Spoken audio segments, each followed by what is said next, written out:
Namaste. My name is Kirti, and on behalf of Himalayan Yoga Association, I welcome you all to this online teacher training course. I am a teacher here at Himalayan Yoga Association, and I will be taking you through the concepts and details of the human body and yoga altogether. Let's hope you enjoy this course. Let's start. Namaste and welcome back to the online yoga teacher training course. In today's video, we are going to discuss the Panch Koshas and how are they valid in case of modern human existence, their relevance related to yogic science and your own personal lives.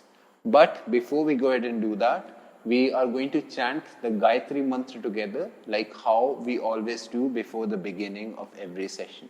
So whether you're sitting on the chair or you're sitting on a mat, simply sit straight with your spine completely erect, shoulders rolled backwards without disturbing the length of your spine, and close your eyes after adopting any mudra of your choice, resting your hands on your knees.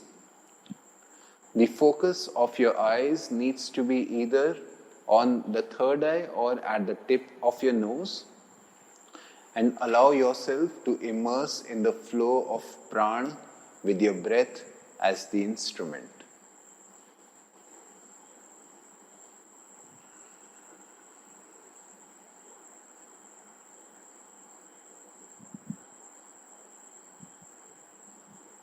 Observe how the breath travels in and out of your body and leaves a relaxing effect on your mind and your physical body in itself.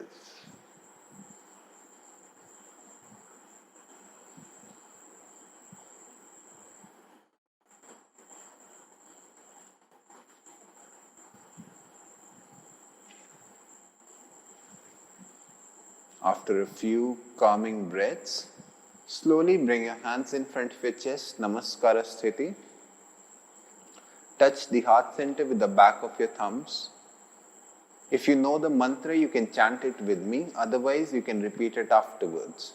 Slowly breathe in. Om Bhur Bhuva Swaha Tatsavitur Varenyam Bhargo Devasya Dhimahi Dhiyo Yo Na Prachodayat.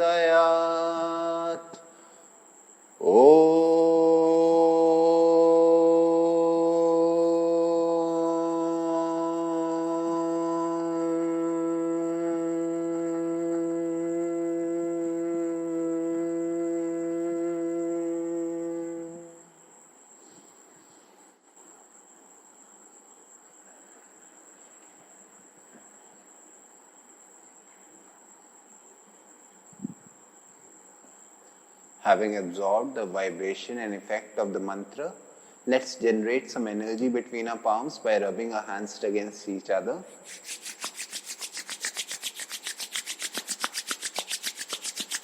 Now, as you feel this energy between your palms, transfer it to your eyes first.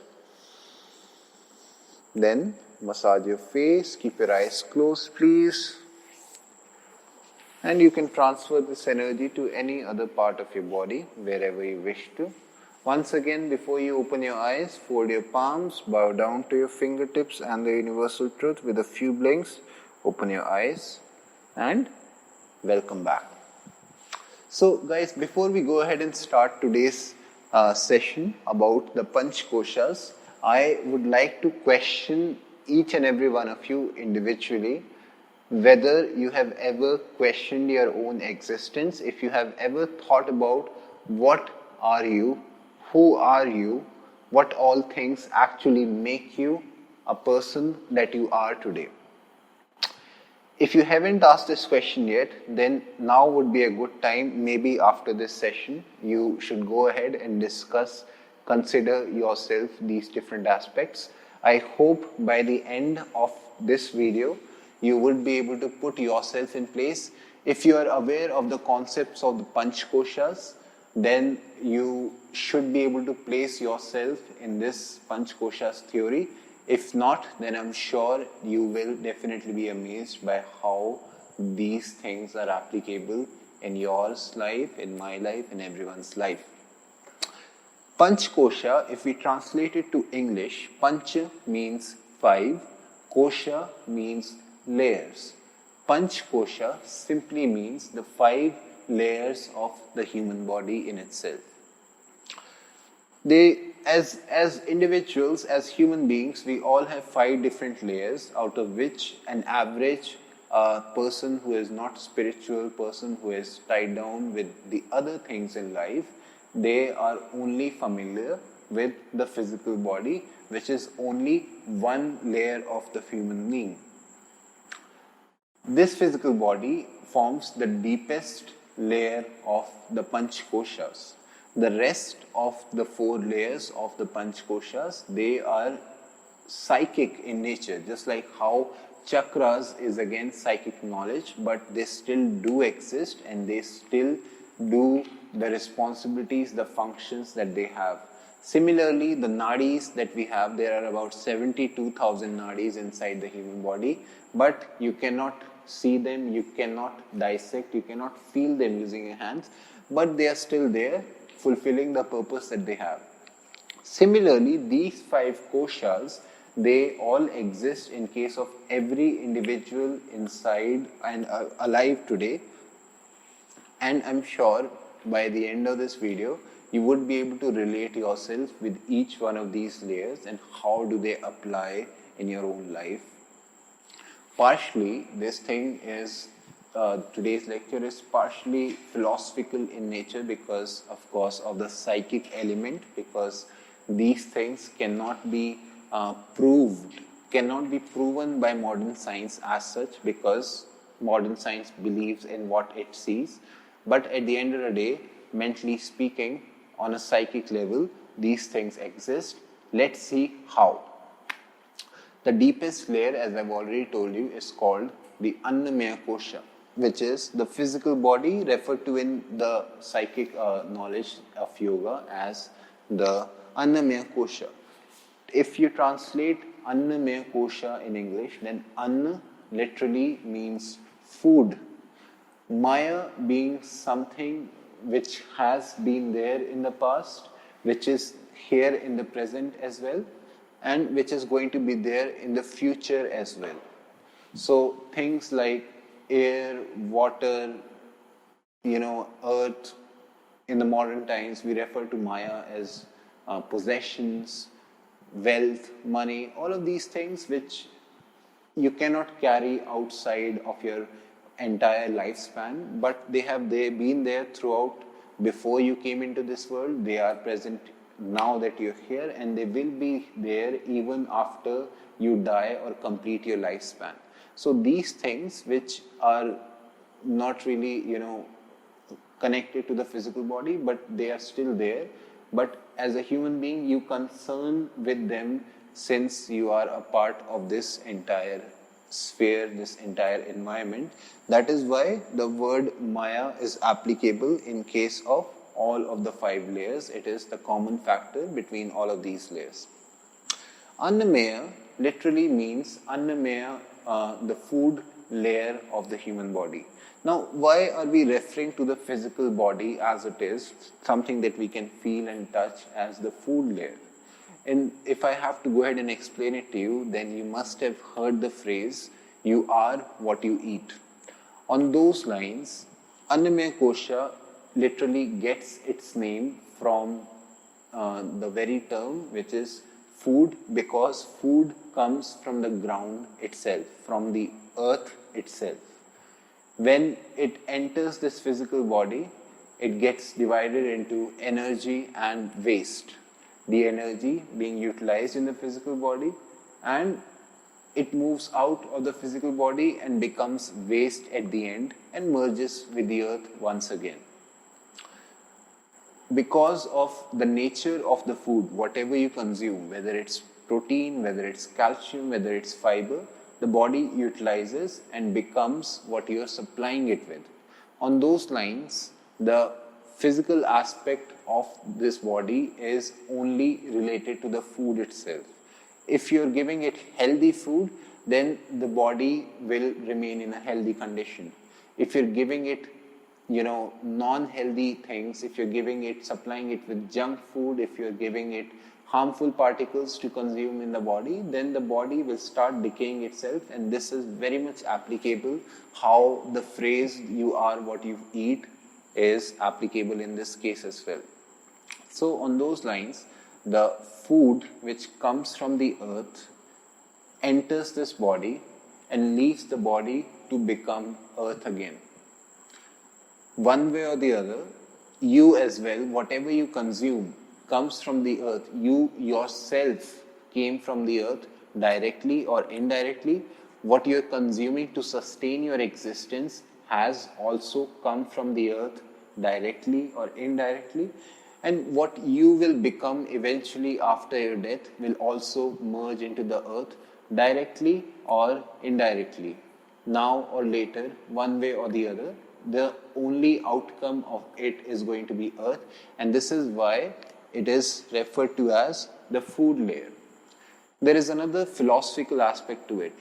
Even though, as you can be as an omnivorous creature, you could be someone who consumes non-vegetarian food, or you become, or you're living your life as a vegetarian person.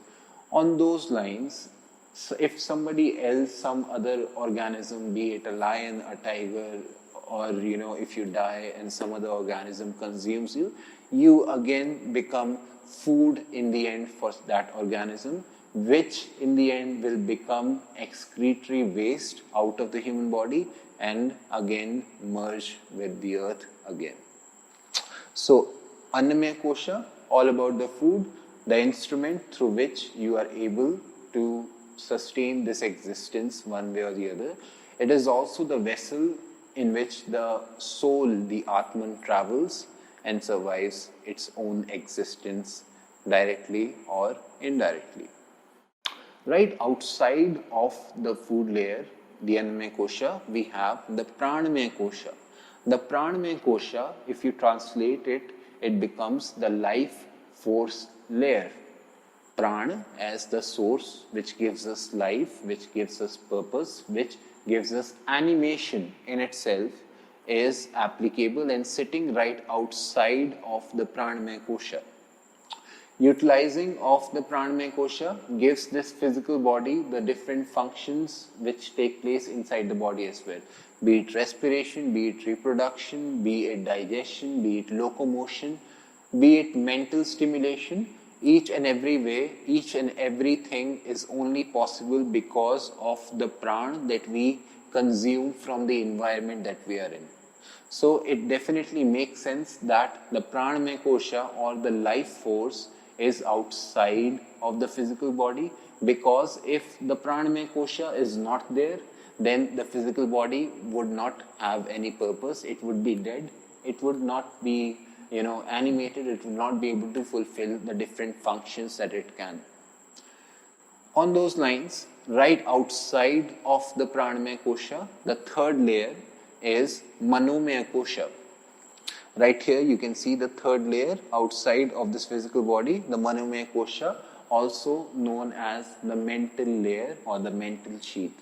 Now, Manomaya Kosha, if I have to explain it to you in words, then it would simply be the layer through which we perceive things, how you receive things, how you are processing the information that you have received using the sense organs or the organs of interaction with the outside world, how you are processing the information that you have heard, that you have smelled, that you have seen, that you have felt with your fingertips, how you are processing this information, what are you feeling after you have received this information.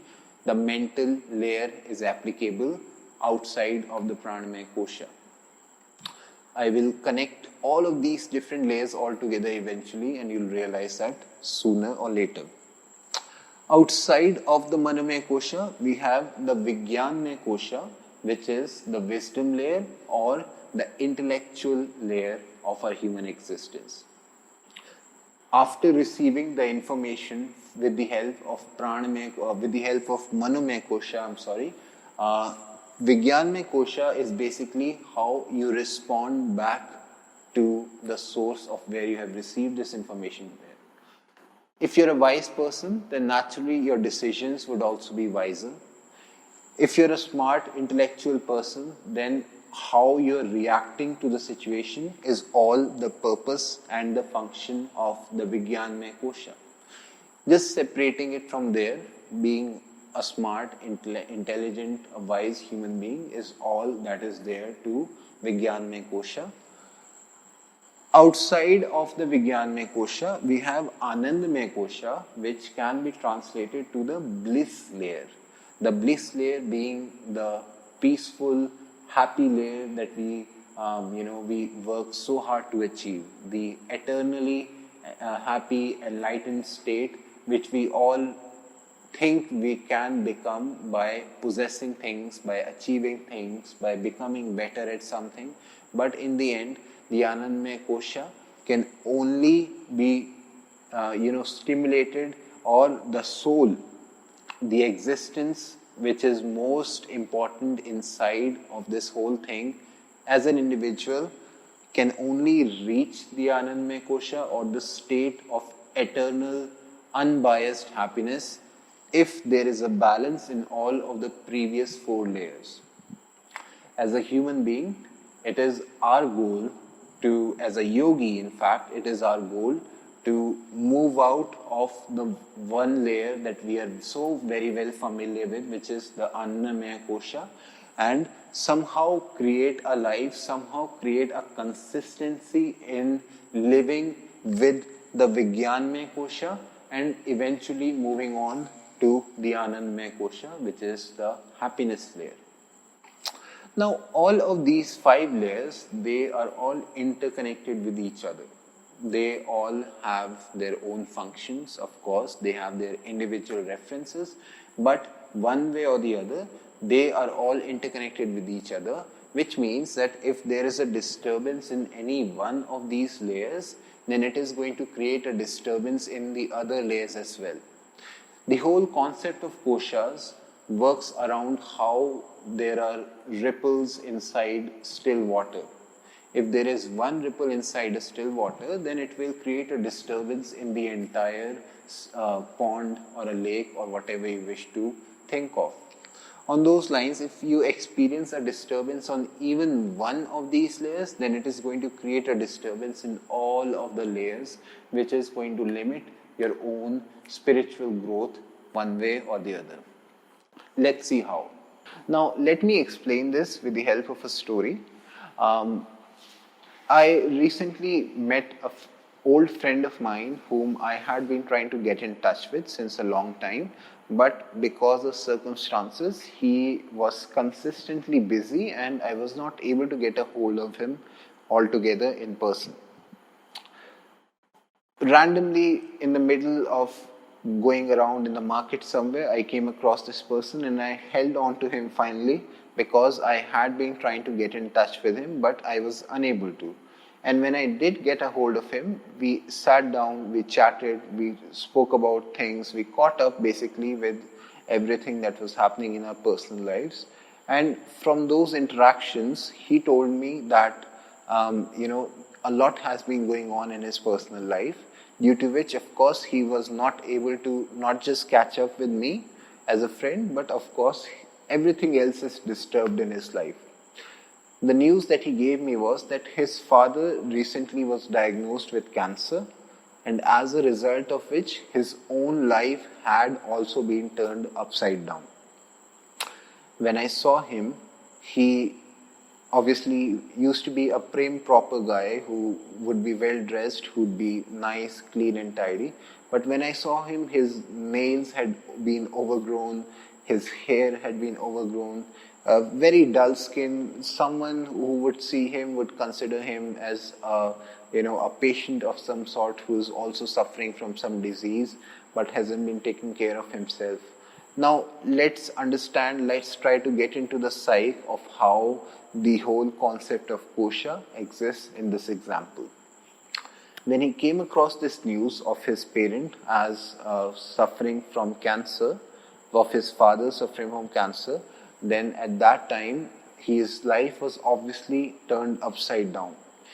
This whole information is so overwhelming for the only son of his parents to bear, because he, of course, to have a relative, to have a parent or a son or a brother or a spouse to be suffering from this disease, which is cancer, which is mostly considered incurable, is going to create a lot of stress for the caretaker of that person.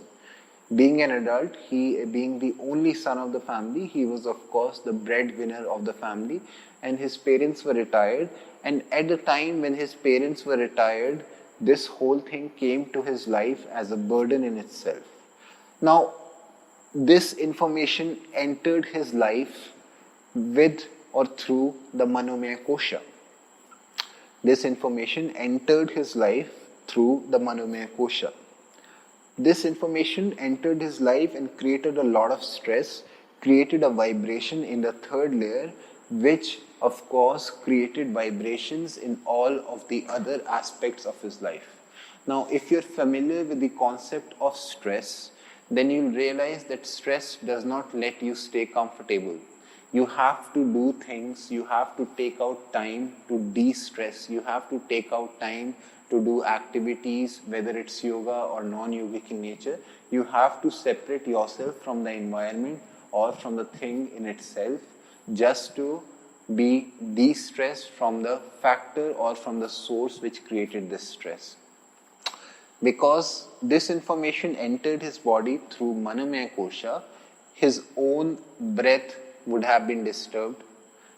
Of course, if you realize how stress changes the breath and how the breath can obviously help you cope up with stress, controlling of the breath can control the stress as well, and controlling of the stress can also control the breath, vice versa. Because of the stress that he's enduring through the mind, that he's perceived through the mind, he obviously was disturbing, creating a disturbance in his breath. Of course, being constantly stressed by this whole thing that his dad is suffering from cancer, and he has to take care of him, he has to take him to the hospital, he has to pay the bills. At the end of the day, everything is so uncertain, and with this whole stress of uncertainty surrounding this whole work, this whole scenario, I'm pretty sure, even though he may or may not have observed it himself, there must have been a disturbance in the functioning of the Pranamaya Kosha inside his own physical existence. Because of this Pranamaya Kosha, he must have been experiencing troubles related to the physical functions that the Pranamaya Kosha does. If you remember the topic of the Panch Pranas, then you will realize that the Pranamaya Kosha deals with the different organs of the human body. As the prana enters the body, it divides itself into the various functions that we have. On those lines, because there was not an optimum or a considerate amount of consumption of prana, or how it should be utilized internally, because of a disturbance in the mind, his other physical organ systems must have also malfunctioned one way or the other. And this is how stress works inside your body. It enters your body and it creates disturbance outside of it. Because of this disturbance in the mind, I told you how his nails were overgrown, his skin was pale, he had dark circles under his eyes, his hair was too long. I don't really know if he was experiencing other physical problems like diarrhea, constipation, or joint pain or arthritis. Of course, all of these things, they won't happen straight away, but they are all causes of stress itself, and they start reflecting in the physical body just like how they were reflecting in that person as well. Eventually, the ideal situation that he should have taken care of, that he should have done, would be that he should sleep on time, he should trim down his nails, he should cut his hair, he should eat properly, he should do pranayama. All of these are the wisdom that he should have followed, and the wisdom that he already had inside of him as well.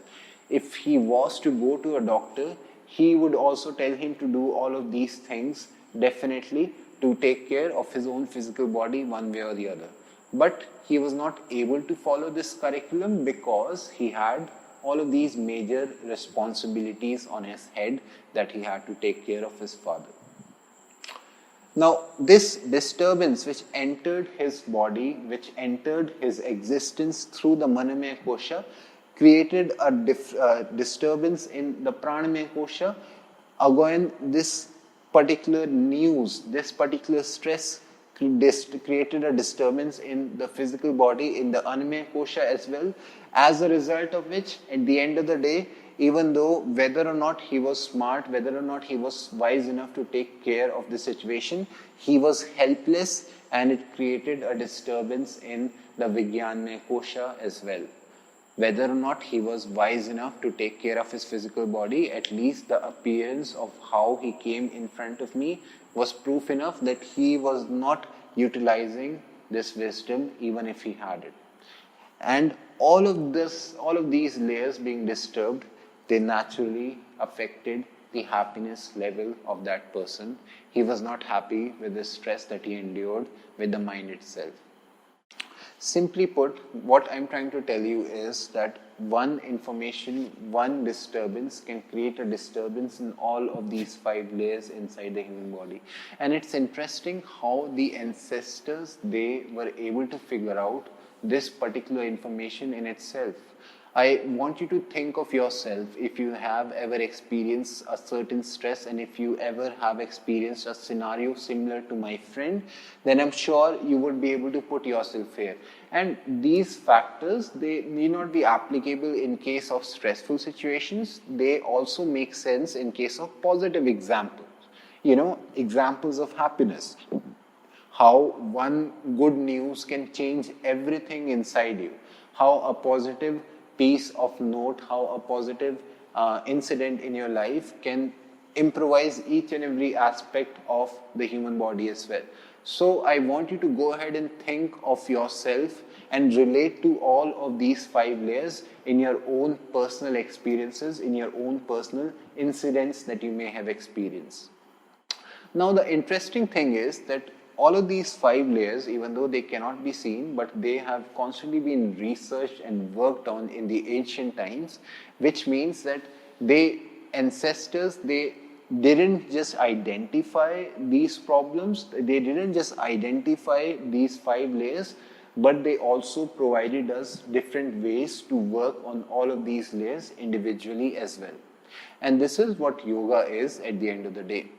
If you think about the various techniques through which you can stay healthy, wealthy and wise, then all of these things can be dealt with using the various techniques that yoga as a whole provides us. For instance, the deepest layer of the human existence, which is the physical body in itself, works in the name of yoga, works with a lot of stretching, a lot of balancing, a lot of asanas, which is the most physical aspect of yoga in itself. By doing all of these asanas, you are not just getting more flexible, you are not just getting stronger, you are not just getting better looking, but yoga was created, the asanas, they were created with the intention of improving the health of the internal organs of the body. There is a reason why working out in a gym is called as a workout, because all the effects of working in a gym are reflecting on the outside in the name of physical muscular development.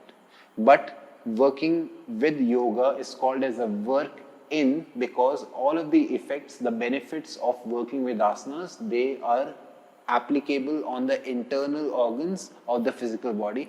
And probably that is the reason why even the bestest of yogis that you may have seen are never really very muscular or very bulky in size as compared to a bodybuilder or a professional athlete for that matter.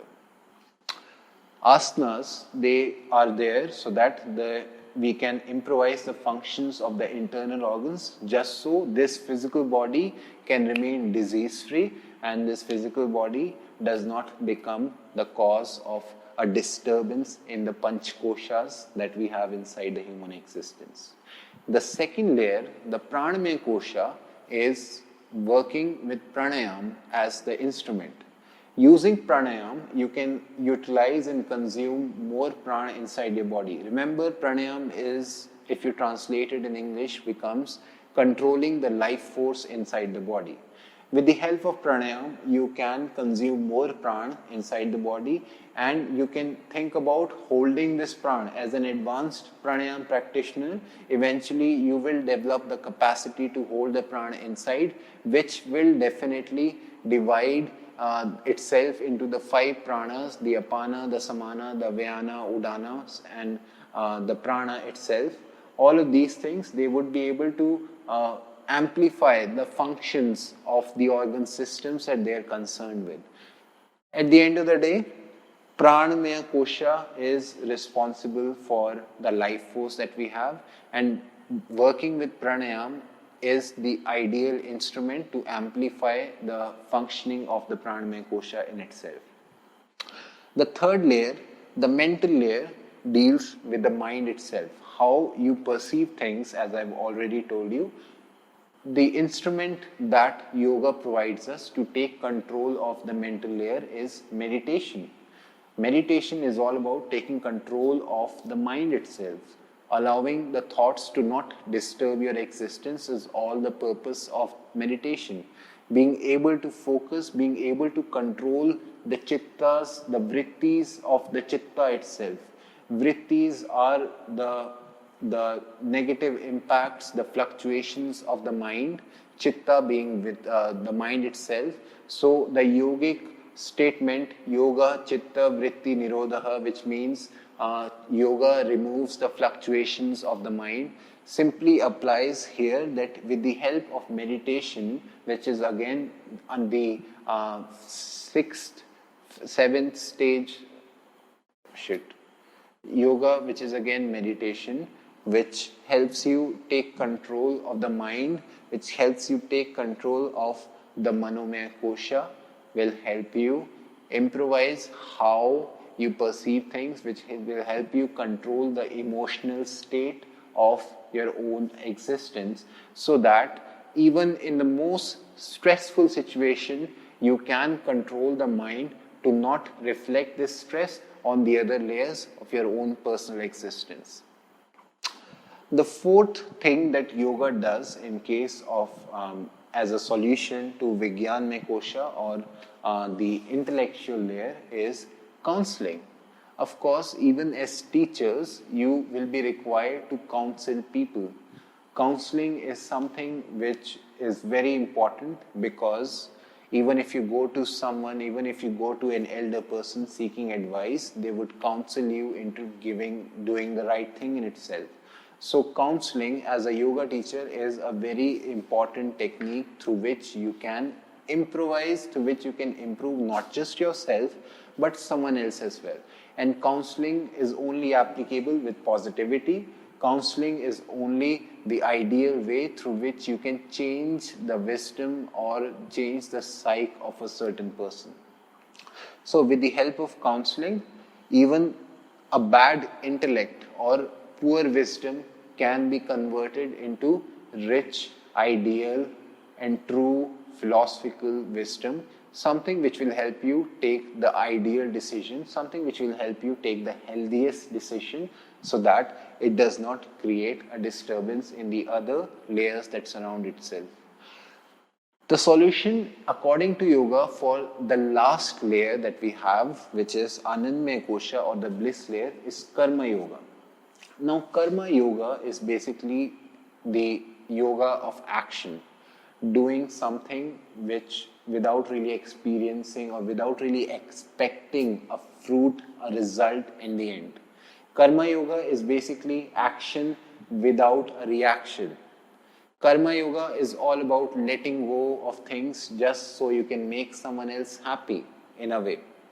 Karma Yoga is doing things just because it is there and it will make you eternally happy. If you're doing a goal, if you're accomplishing a task, if you're doing a certain thing with an expectation in return, then it cannot be considered an act of Karma Yoga. Karma Yoga applies to unconditional, unexpected happiness, something out of which you do not expect anything, and it is the ideal way to remain happy. Eventually, by doing karma yoga again and again, the mind will develop a capability to remain constantly happy, because the fruits, the results of doing actions, you develop a sight which goes way beyond the materialistic happiness that we surround ourselves with. All of these 5 aspects are all solutions of yoga, which are applicable on all of these 5 layers of the human body. I would like to end this lecture over here, but I would like to end it with a reminder that I ask you to put yourself in today's lecture and see where and how are you going through any of these layers. Where do you stand in the Panch Koshas? How healthy are you in case or in the science of the Pancha Koshas according to the yogic philosophy? If you are able to relate to it, then I need you to also put into perspective the various solutions provided by yoga and how were they applicable, how did they help you improve your own life. That is all for today. I hope you found today's video interesting and informative. I will see you again next time. Until then, thank you and namaste.